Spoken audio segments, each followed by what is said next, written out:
ఆశ్చర్యకరమైన బైబిల్ పాఠంగా యోబు గ్రంథము 18వ అధ్యాయం మరియు 19వ అధ్యాయం చదువుకుందాము. అప్పుడు షూహీయుడైన బిల్దదు ఈలాగు ప్రత్యుత్తరం ఇచ్చాను, మాటలలో చిక్కుపరచుటకై మీరెంతసేపు వెదుకుదురు? మీరు ఆలోచన చేసి ముగించిన ఎడల మేము మాట్లాడదాము. మీ దృష్టికి మృగములుగాను మూఢులుగాను మేమెంచబడుట ఎలా? కోపం చేత నిన్ను నీవు చీల్చుకొనువాడా, నీ నిమిత్తము భూమి పాడుగా చేయబడునా?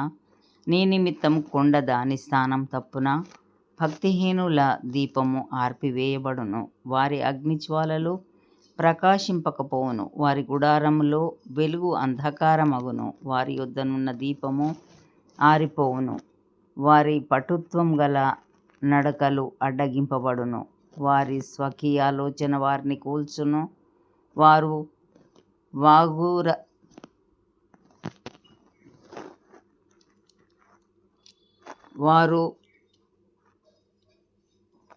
వాగురల మీద నడుచువారు తమ కాళ్ళే వారిని వలలోనికి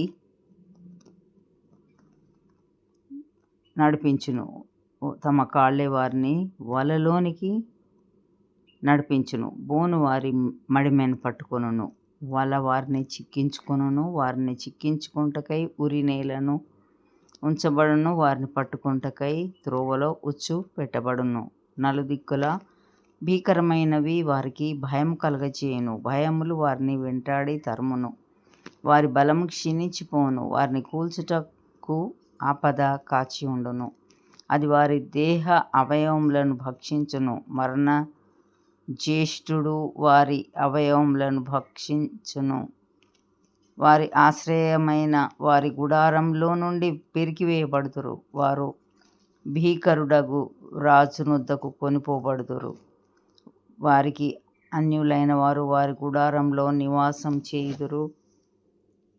వారి నివాస స్థలం మీద గంధకము చల్లబడును, క్రింద వారి వేళ్ళు ఎండిపోవును, పైన వారి కొమ్మలు నరకబడును. భూమి మీద ఎవరును వారిని జ్ఞాపకం చేసుకొనరు, మైదానమందు ఎక్కడను వారిని ఎరిగిన వారు ఉండరు. జనులు వారిని వెలుగులో నుండి చీకటిలోనికి తోలుదురు, భూలోకంలో నుండి వారిని తరుముదురు. వారి ప్రజలలో వారికి పుత్రులైనను పౌత్రులైనను ఉండరు. వారు నివసించిన స్థలములో తప్పించుకొనిన వాడు ఒకడైనను ఉండడు. తర్వాత చచ్చిన వారు వారి మీద పడిన శిక్షను చూచి విస్మయమొందుదురు. పూర్వముండిన వారు దానిని చూచి దిగులు పడుదురు. నిశ్చయముగా భక్తిహీనుల నివాసములకు అట్టి గతి పట్టును. దేవుని ఎరగని వారి స్థలము ఇటిది. 19వ అధ్యాయము. అంతటా యోబు ఇలాగున ప్రత్యుత్తరం ఇచ్చెను, ఎన్నాళ్ళు మీరు నన్ను బాధింతురు? ఎన్నాళ్ళు మాటల చేత నన్ను నలుగగొట్టుదురు? కుమారులు మీరు నన్ను నిందించితిరి, 10 మారులు మీరు నన్ను నిందించితిరి. సిగ్గులేక మీరు నన్ను బాధించెదరు. నేను తప్పు చేసిన ఎడల నా తప్పు నా మీదికే వచ్చునుగాక. మిమ్మును మీరు మా మీద హెచ్చించుకొందురా? నా నేరము నా మీద మోపుదురా? అలాగైతే దేవుడు నాకు అన్యాయం చేసిననియు తన వలలో నన్ను చిక్కించుకొనెననియు మీరు తెలుసుకొనుడి. నా మీద బలాత్కారం జరుగుచున్నదని నేను మొర్రపెట్టుచున్నాను గాని నా మొర్ర అంగీకరింపబడదు. సహాయం నిమిత్తం నేను మొరలిడుచున్నాను గాని న్యాయం దొరకదు. నేను దాట లేకుండా ఆయన నా మార్గమునకు కంచె వేసి ఉన్నాడు, నా త్రోవలను చీకటి చేసి ఉన్నాడు. ఆయన నా ఘనతను కొట్టివేసి ఉన్నాడు, తల మీద నుండి నా కిరీటమును తీసివేసి ఉన్నాడు. నలుదిశలు ఆయన నన్ను విరగగొట్టగా నేను నాశనమైపోతిని. ఒకడు చెట్టును పెళ్లగించినట్లు ఆయన నా నిరీక్షణాధారమును పెళ్లగించెను. ఆయన నా మీద తన కోపమును రగులబెట్టెను, తన్ను తన శత్రువులలో ఒకనిగా ఎంచెను. ఆయన సైనికులు ఏకముగా కూడి వచ్చిరి,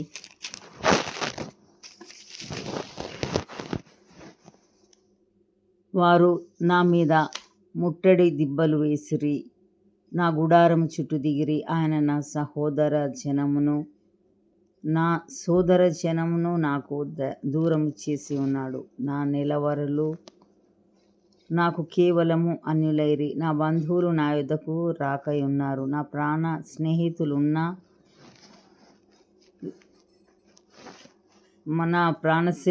స్నేహితులు నన్ను మరచిపోయి ఉన్నారు. నా ఇంటి దాసదాసి జనులు నన్ను అన్యునిగా ఎంచెదరు. నేను వారి దృష్టికి పరదేశినై ఉన్నాను. నేను నా పని వాని పిలువగా వాడేమి పలుకకుండా నున్నాడు. నేను వాని బతిమాలవలసి వచ్చెను. నా ఊపిరి నా భార్యకు అసహ్యము.